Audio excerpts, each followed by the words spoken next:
I'll tell you, Charles, everybody knows Joe Biden is incompetent, but today is Incontinence Day. I don't know. I don't care about Joe Biden at all. I don't want to make fun of his cancer. So I don't want to make fun of other people who have cancer, but Joe Biden is such an evil, terrible guy. We can make fun of him. How are you? Great. Thanks for having me back on. Well, I think on the question of incontinence, we'll get to Biden in a second.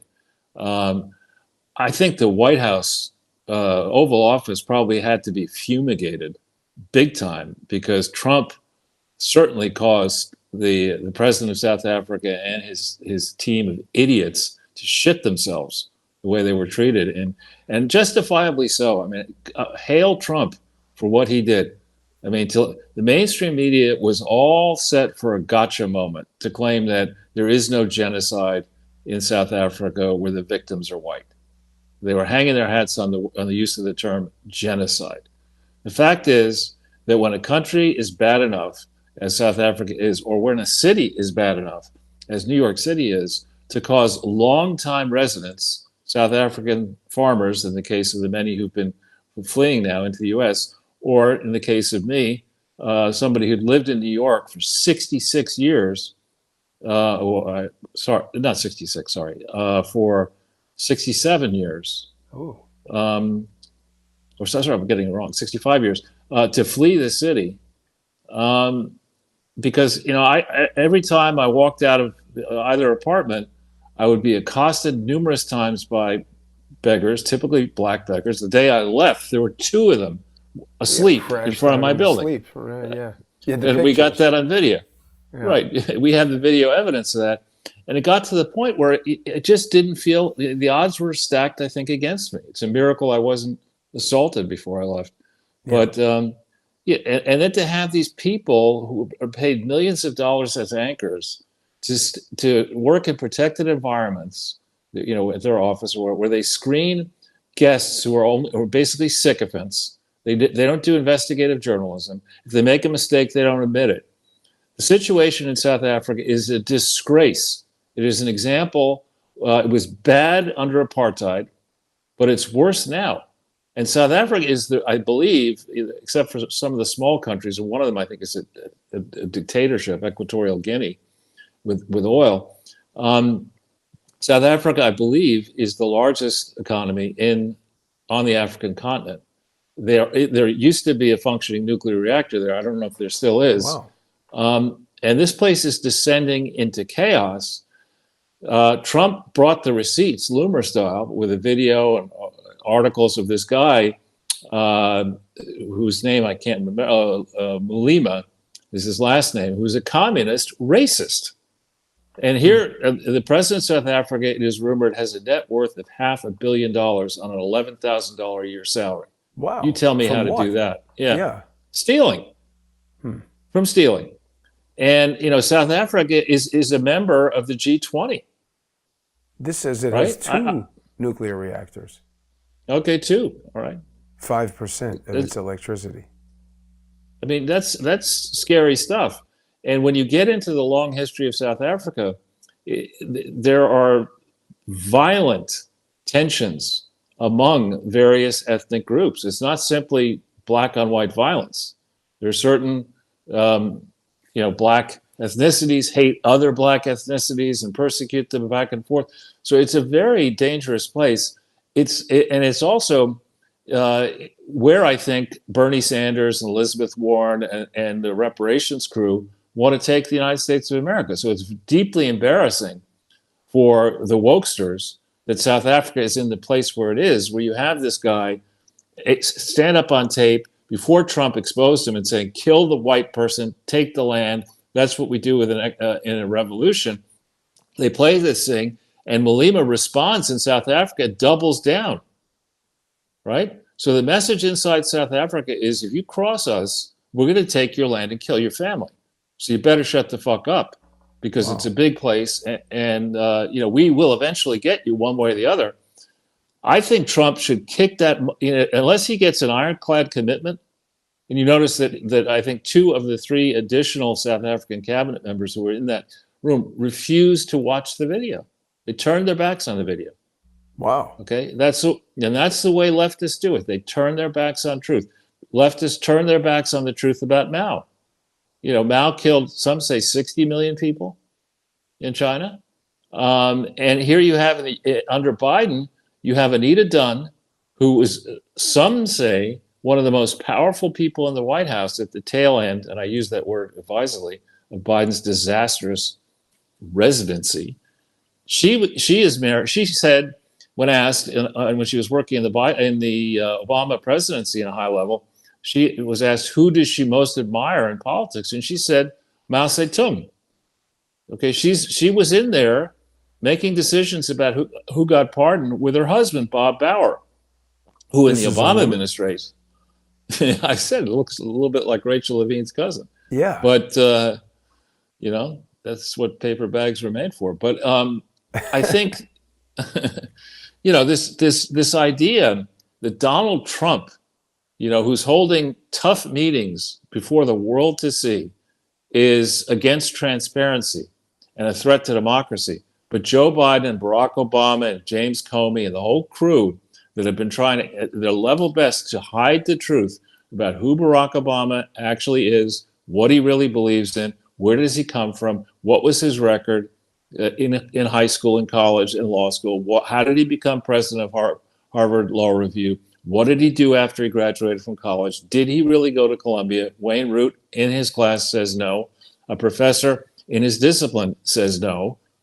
And he leaps from obscurity, having accomplished sweet fuck all in the Senate, Illinois State Senate, to get a Senate seat in 2004, win one in 2004, and then 2 years into being a senator with no legislation associated with his name, suddenly he becomes the odds-on favorite to win, and he does win the election in 2008.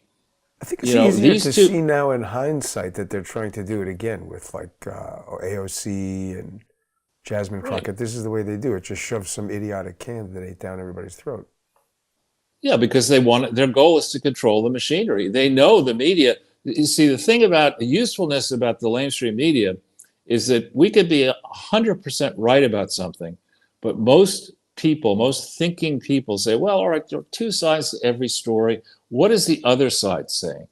And if the other side is prepared to lie, if the only thing the other side knows how to do is to lie, but they can produce the banner headline in the Washington Post and the New York Times, and they can have the 60-minute special, and they can have the lead story on CBS, ABC, and NBC be the polar opposite of the truth, you're in a dangerous place. And I really think Trump so far is suing these networks for cash. I would go the next step. I'd cancel the licenses, the FCC licenses, over just this most recent meeting of ABC, CBS, and NBC. Then you're canceled. You are not him of being a dictator, though. Fine. If he sues them, at least he's got courts that hate him that have to decide.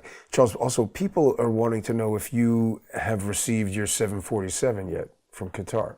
I don't like this. They're too small and too slow. What is this? Why the hell is he doing this? Well, no. Again, this is, first of all, it's not the first time that a government has given a plane to the United States. Okay, that's the first issue. The second thing is it's not going to him. It's going to the Air Force.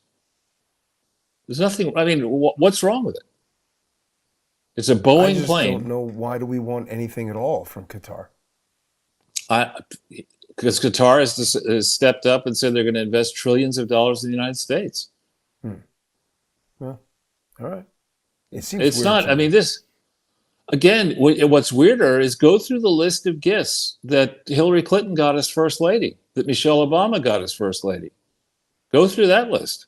It's shocking. And how much of those gifts, actually were, as they're supposed to be, turned over to the National Archives, and how much of those gifts, think about the Clinton Foundation. Foreign governments gave over $1 billion to the Clinton Foundation. And the first time there was any disclosure of the nature of those gifts, and it was incomplete, was late in 2008. That's the first time we learned it. The Clinton Foundation and all these public charities are required by numerous laws and regulations to report specifics of government grants when they occur on a timely basis. We know, for example, that the government of Kuwait gave the Clinton Foundation, I think it's $1 million, or no, sorry, $10 million for the Clinton Foundation library by 2004. There's never been any specifics about that. And what was the real number? Did they give 10 million to the foundation and another 100 million to facilitate crooked deals of Clinton associates? We don't know. Why? Because James Comey made sure that the FBI neutered and restricted any investigation into the Clinton Foundation until he was fired in May of 2017. We know that. And we know that Comey loyalists and Mueller loyalists are stuck into the FBI. We suspect that Clinton loyalists are stuck into the IRS, and they're gumming up what should have been open and shut investigations that should have concluded by the end of 2001, before Comey was inserted to stop the truth from coming out about the Clinton Foundation. He's on a book tour with this 8647. He loves it.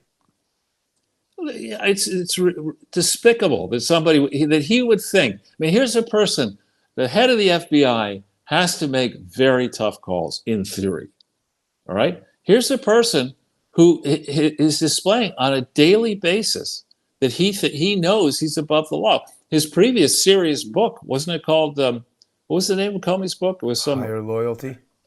Yeah, higher loyalty. His higher loyalty is to his 6'8" self. That's his higher loyalty. No, I think he was talking about this maybe secret cabal of criminals who all have too many mortgages from, dead people and other people who they shouldn't have them from. We should also talk about Tish James. But while we're on the FBI, I don't know if people are coming around to my way of thinking, but I think everybody is starting to realize that Kash Patel and Dan Bongino are idiots. Yeah, they make Abbott and Costello look professional. I think, I was hopeful that Kash and Bongino would be on the up and up.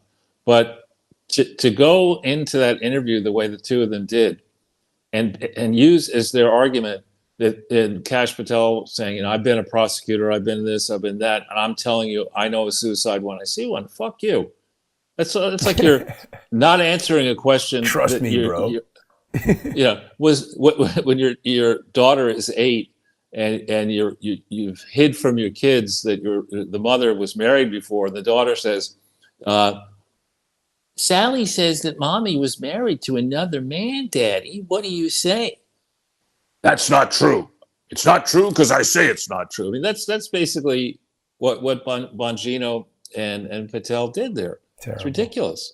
Yeah. And people like Lionel, for example, is on a tear against this. And I think people in the mainstream media just are not buying into it. And certainly Alex Jones is not buying into it.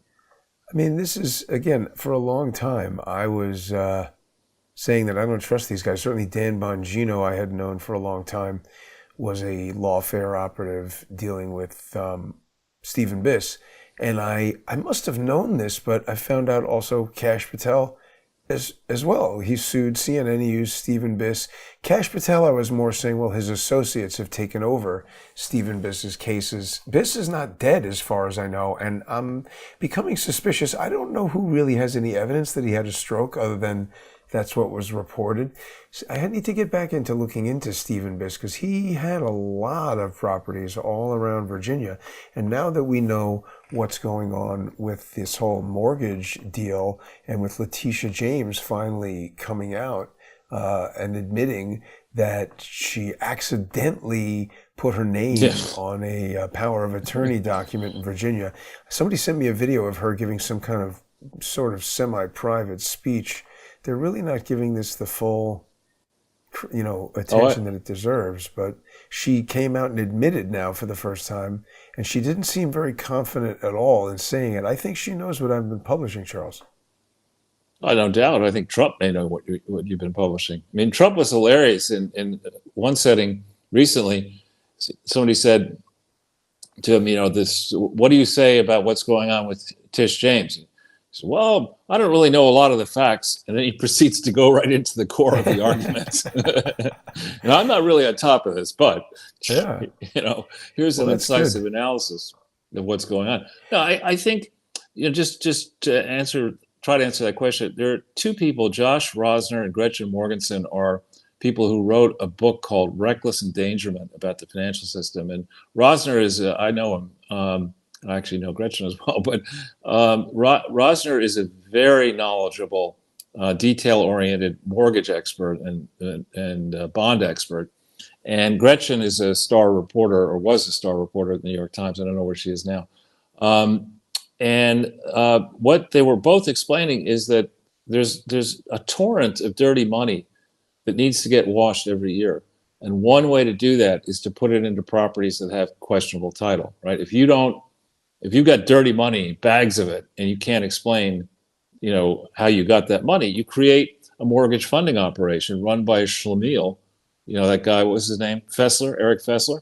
Yeah. And you say, listen, Fessler, you just don't ask me how bad. Yeah. Yeah, jail's don't ask me where this money's actually coming from. Just say it's coming from Acme investors out of, the Cayman Islands. And we'll put this dirty money in so that you can make these mortgages or pretend that you're making these mortgages. And instantly my dirty money becomes clean money.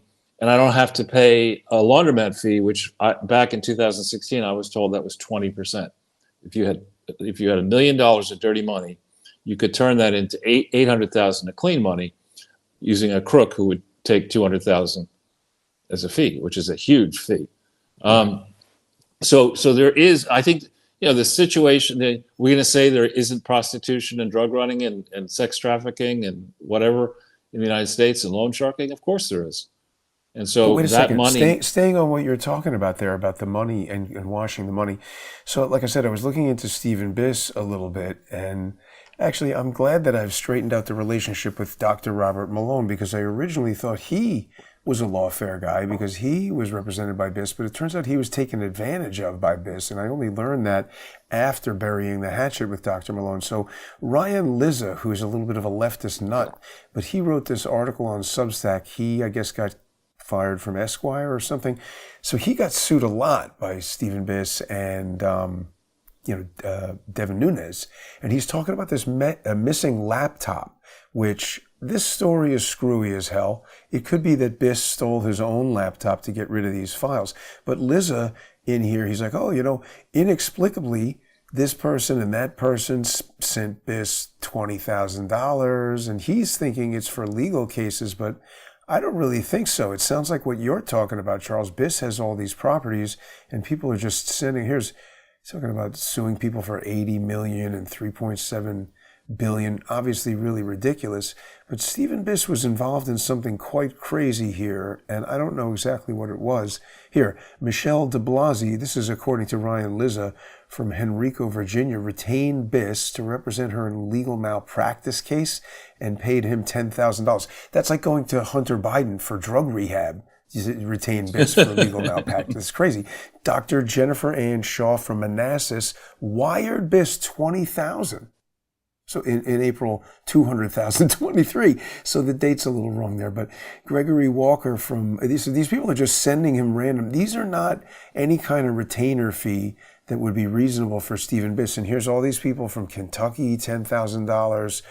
Dr. McCullough sent Biss $20,000. So that's why I had originally thought maybe Dr. Malone was just hiring him because McCullough was involved. Here's Christopher Alberger from Mannequin Sabot in Virginia, sent Biss $123,795 to place in an escrow account. That was Biss's idea. What is all this? I have no idea, Jason. Yeah. But, his actual clients, like Robert David Steele, never paid Biss anything. So this money gets sent to him. He's got all these properties. I'm going to have to look into this, and I don't know who really knows if he actually had a stroke or somebody just said that. Yeah, I mean, I'm not an expert on Biss, but I do recall that when you were looking into it years ago, there were some questions about his origin story. Canadian. Right? Canadian. No, but he went to Princeton. Yep. Right? Which he's so stupid. I can't believe that he could I can't believe this guy could graduate from Nassau Community College. He's literally one of the dumbest guys I've ever seen. And Larry said something to me last night that was very complimentary. I read him this motion that I've filed against Jeb Boasberg, and he said, this is a breakthrough, Jason, and anybody reading this would think you've been a lawyer for 20 years. But Steven Biss has been a lawyer for 20 years, and when you read his documents, it reads like a 15-year-old wrote it. He's an idiot. Right. Okay, but shall we just get back for a second to I'm just bringing it Biden? up in the context of this broad network of people in the government who are involved in, like you were saying, this money laundering network that has obviously something to do with mortgages. And it seems to have led first to the S&L loan scandal under Bush, then to the subprime mortgage crisis that was the whole Hank Paulson and whatever. And then now we find that Andrew Weissman is involved and Senator Tillis is involved, and it seems to be ongoing. They're all involved. And isn't this just totally diluting the value of the dollar if every couple of years banks get bailed out for $15 billion and we're just printing more money and everything? I know you don't like to talk about subjects that you don't know about. I'm not asking specifically about Biss. I'm just pointing to markers that this is it's like we're all a bunch of idiots sitting at the poker table, and when you don't know who the patsy is, it's you. Right. Well, yeah, that's where I was going to say that, the excellent poster and the question, the shock of what actually happened from February 2020 when crooked representative, what was his name? Was it Clymer? The guy from South Carolina. The guy from South Carolina who Clyburn, yeah, that's right. Who shoehorned Joe Biden in and got Joe Biden to promise that he would appoint, as his first appointment of a Supreme Court justice would be a black woman, right?